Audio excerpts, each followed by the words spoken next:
Applying my effort attitude, this will help us understand this next study.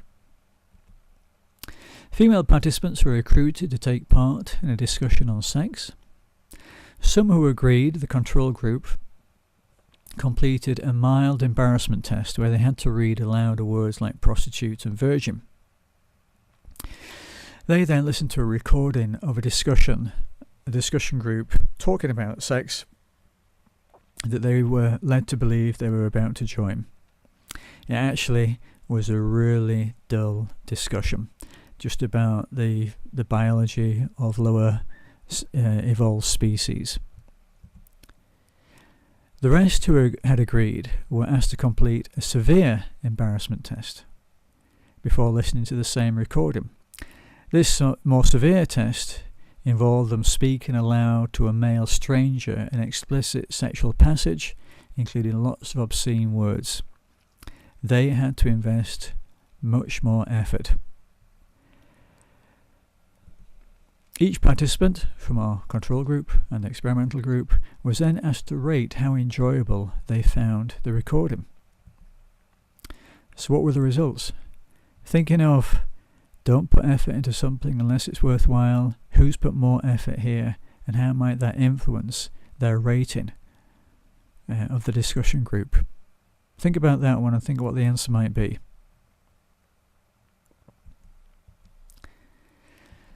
So the attitude cognition. The experimental group had invested the most effort.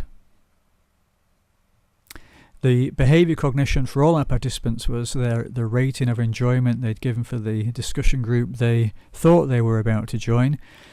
As soon as they'd given their rating, that was the study over. They didn't actually join it.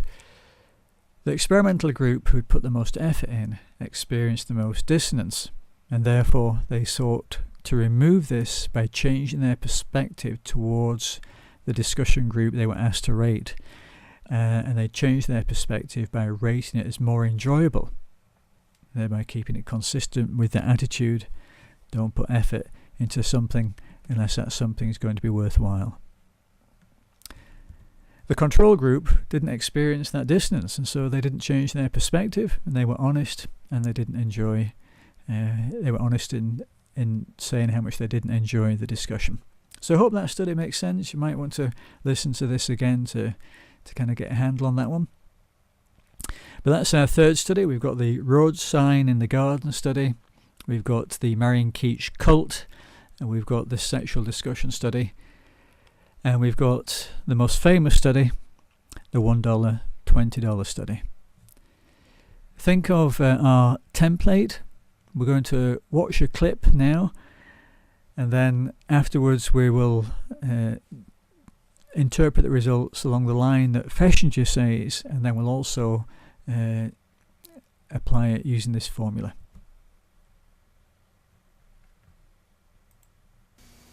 The psychological story of decision-making doesn't end, however, when a decision has been made. The act of making a decision can trigger a flood of other processes. According to psychologist Leon Festinger, whenever we choose to do something that conflicts with our prior beliefs, feelings, or values, a state of cognitive dissonance is created in us, a tension between what we think and what we do. When this tension makes us uncomfortable enough, we're motivated to reduce it in a number of ways. We may change the way we think about the decision, or try to change how others think about it so that they can support our decision. Or we may change some aspect of our behavior so that our decision seems more in character with us. In other words, we try to reduce the dissonance between how we think we should act and how we actually act by changing one or the other. In the mid-50s, Leon Festinger and his colleague Merrill Carl-Smith conducted a classic experiment in which students were engaged in very boring tasks. The students were then given a request by one of Festinger's staff. Okay, that's fine. Let me tell you now what we're actually studying here. It's the effect of preparatory mental set on performance. The rest of the subjects are prepared by being told that the experiment will be very interesting and enjoyable. In fact, lots of fun. Now I have a somewhat unusual request to make of you. The next subject is waiting right outside, but the fellow who ordinarily gives the spiel isn't here. I wonder if you could possibly take his place. As a matter of fact, we figure we'll be needing someone in the future, so I'd like to offer you a $20 retainer and have you remain on call for us. Would that be all right? $20? That'd be fine. Half the students were randomly assigned to the group that received $20 for lying that the experiment was fun. The other half were given only $1 for lying. $1 as a sort of a retainer and have you remain on call with us. Would that be all right with you? Yes, that'll be all right. The cognitive dissonance came from the knowledge that the experiment was in fact boring, and $1 was insufficient reward for lying. Many of the $1 subjects actually convinced themselves that the experiment was fun after they made their decision, to reduce the dissonance between their prior beliefs and their behavior. They came to believe a big lie for a small incentive. To a girlfriend of mine who participated in an experiment last week, and she said it was very tedious. Oh, I don't think that was the same experiment because this one wasn't boring at all. I didn't think so. The $20 subjects, on the other hand, felt no dissonance because they felt comfortable in lying just for the money. He said it was pretty miserable, and that I should do everything I could to get out of it. Well, I think maybe your friend was wrong. Perhaps it's a different experiment, because this was a lot of fun. It appeared to me as if it were a puzzle. We, had to turn these knobs, and I tried to figure out what we were doing it for, but I really couldn't figure it out. Perhaps you'll have better luck. Other theories might predict that the man who is paid most would have the highest motivation for enthusing over the dull task and would be most sold on it himself. Cognitive dissonance theory leads to an exactly opposite prediction.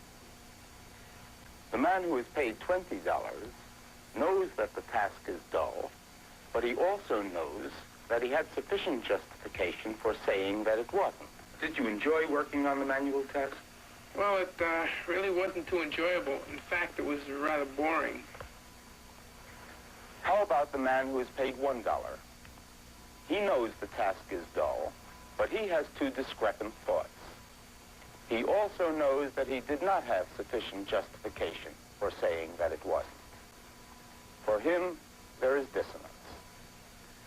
Time after time, we have seen what follows. He reduces the dissonance by changing his opinion about the dullness of the task. Did you enjoy working on the manual test? Yes, I enjoyed it. Would you like to participate in such an experiment again? Yes, I think I would like to. Anytime there is insufficient reward, there will be dissonance. The general principle seems to be that people come to believe in and to love the things they have to suffer for.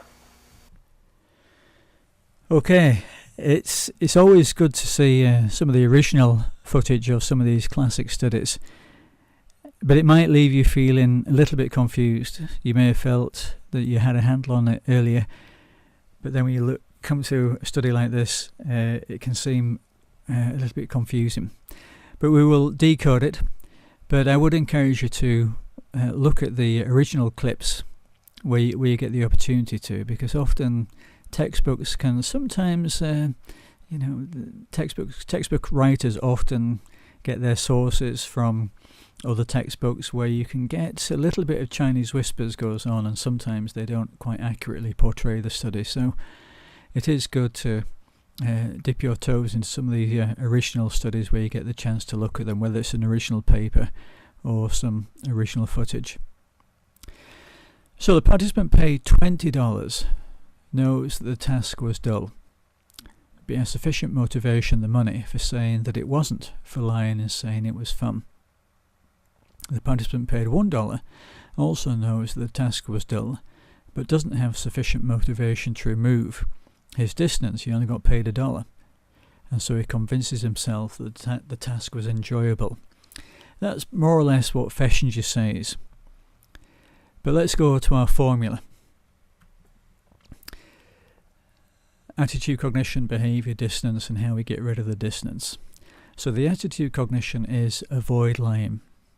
Now those who agreed to lie and tell the next participant that the task was enjoyable when they just spent 30 minutes doing very dull tasks, turning pegs and so on, they would experience dissonance.